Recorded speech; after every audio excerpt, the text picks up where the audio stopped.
Fred Mangol, Captain, U.S. Navy, retired. I got the ship. Morale was dreadful. And then they said, okay, we'll give you 3 months to get the ship underway, fix it, and take it on an unaccompanied tour to the Middle East. And not only that, but since the Suez Canal is blocked, you're going to have to go around Africa to get there. Lovely, right? I mean, you know, stack the deck, right? And of course, when they said I was going to go to the ship, by the way, the 2 people that were relieved for cause were both engineering specialist line officers, and they had failed with their ship. So the engineering community all went, this is a disaster, this will never work. You're sending somebody who's a gunner and a CIC specialist. This is not going to work. You know, you need an engineer in this job. So who did they go to? First of all, they went to an admiral. He said, oh, I know Fred Mangol. He said, you'll do fine. Oh, okay. So they went somewhere else, and whoops, they ran into my old, what do you call it, the chief of staff on 7th Fleet. And he said, yeah, Fred Mangol and I served together on 7th Fleet, you'll do fine, it'll be all right. And so they kept running into people that knew me, and the next thing I knew, it all went away, and they said, okay, we'll just watch them closely, right? And boy did they. I mean, they just buried me in inspections. But we got through them, and off we went. And let me tell you, it wasn't easy. I mean, that was a tough damn ship, okay? And we got through it. You know, we made a tour, but we did some things that were unexpected. I had a very good ensign, and he was smart. He eventually made captain in the Navy. And I said to him, okay, you're the electronic warfare officer on the ship. I believe in electronic warfare. When we enter the Indian Ocean, I want to turn all the radars off. I want to go darken ship. I want to turn all the electronics off, and I want to depend on you. And I said, we got a big Russian fleet in there, and I know there's good stuff in there, and we're never going to find it if we tell them we're coming. But if we don't tell them we're coming, God knows what we'll find. And it's up to you to find them. So start studying, because we're going to turn everything off, and we're going to depend on you and your 3 ECM operators. Boy, were they excited.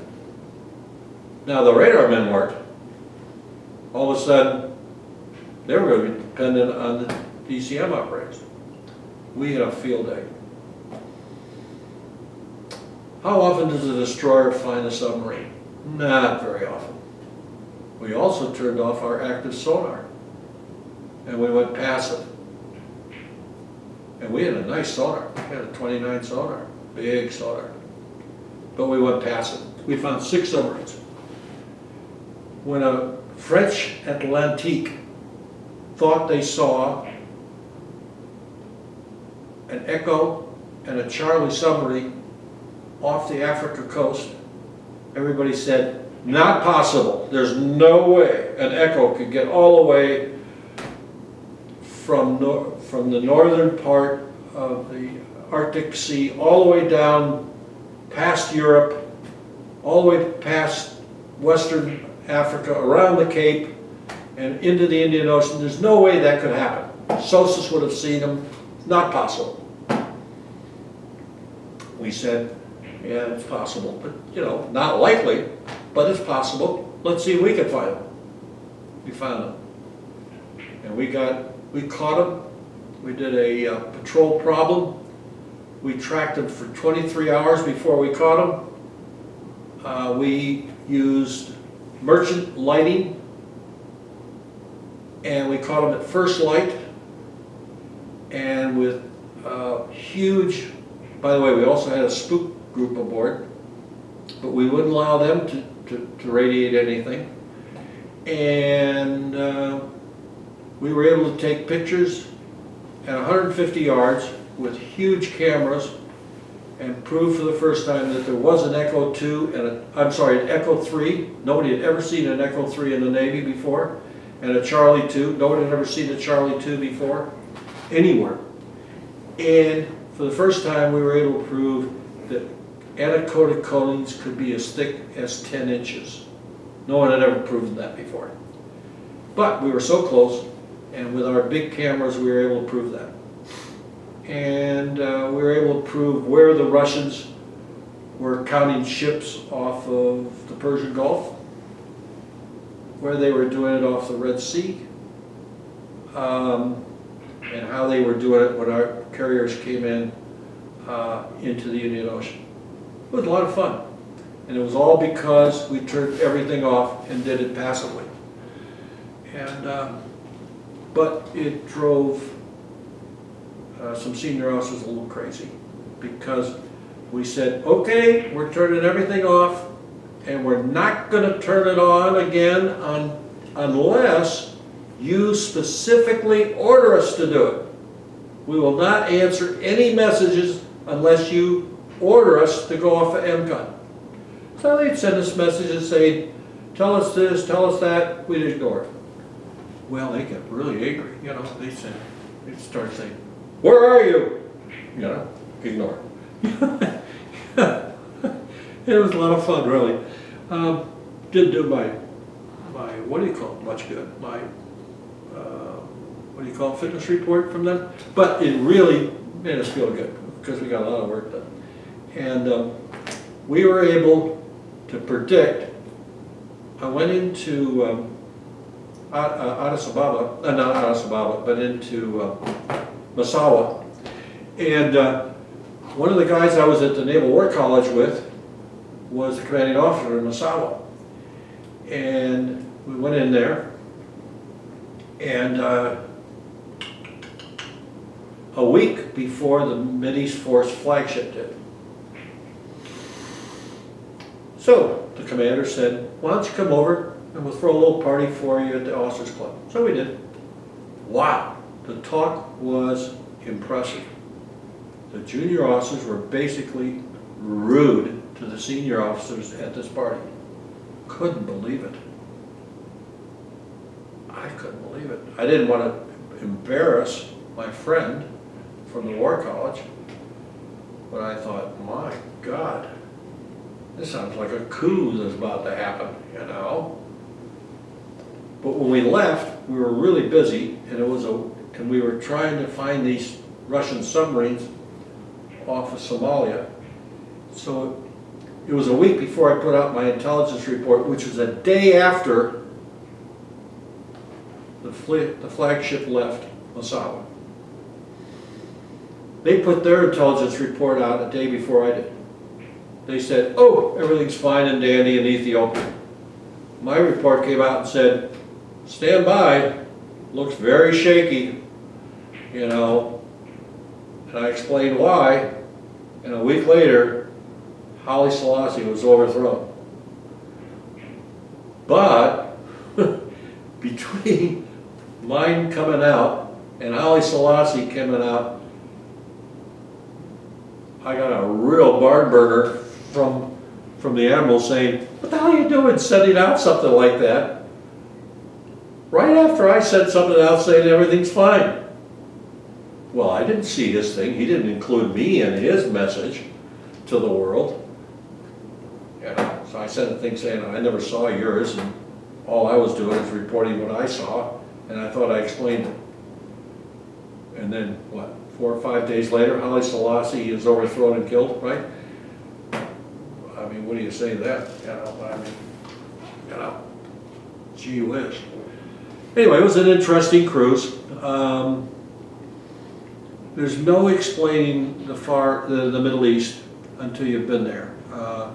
You have to be somewhere where it's close to 120 degrees and the humidity is nearly 100%. I mean, it's unbelievable.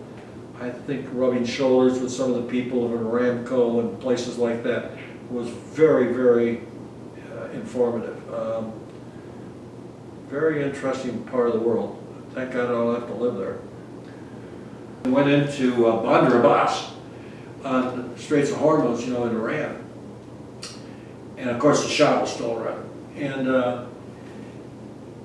they were still building the shipyard and everything in Bandar Abbas, and they were still training people there, So they had a pilot there, and they had a tugboat and everything, but the guys weren't very good. And so when he came aboard, I went in on my own. I didn't need a pilot going in. And when we were getting ready to leave, they said, well, you should take the pilot. He'll turn you around in the turning bays and help you out. And so he came aboard, and I said, how do you plan on doing this? He said, well, we'll back out to the turning basin, and I'll get the tug to help us turn around. I said, do you have a radio? And he said, no. He said, I'll just yell at him, use hand signals. I said, you do realize that I have a supercharger, because this is a pressure-fired 1200 plant, and so we have a pressure, we have like a Boeing 707 jet engine that pressure fires the boiler. And he said, what do you mean by that? I said, well, it gets very goddamn noisy, I mean, it's like having a jet engine up here, and it is a jet engine. And he said, okay. So I said, you think you can handle it? Yeah, I think so. So we get to the turning bays, he starts to turn around. Well, he can't control his tug because they can't hear him, right? And he's trying to get the tug against the quarter, and the tug runs aground. Nice, huh? He runs the tug aground. And we're close to running aground as a result of this because there's a wind blowing. So I said, it's the captain, I have the con. I took over, drove us back in, turned the ship around myself. And I was going to turn the ship around. I said, no, that's too hard. I'll back this puppy all the way back out to sea. And I did. And that's not easy, because with a single screw ship, they don't back straight. And so I did. I backed it out 1.5 miles out the channel. And sure enough, 3 weeks later I had to do it again because he still hadn't figured out how to control his tugs. But I love that stuff. It was really fun. It's controlling big ships like it. And that was a hard ship to maneuver because the Brumby had a big hangar in the back for a helicopter.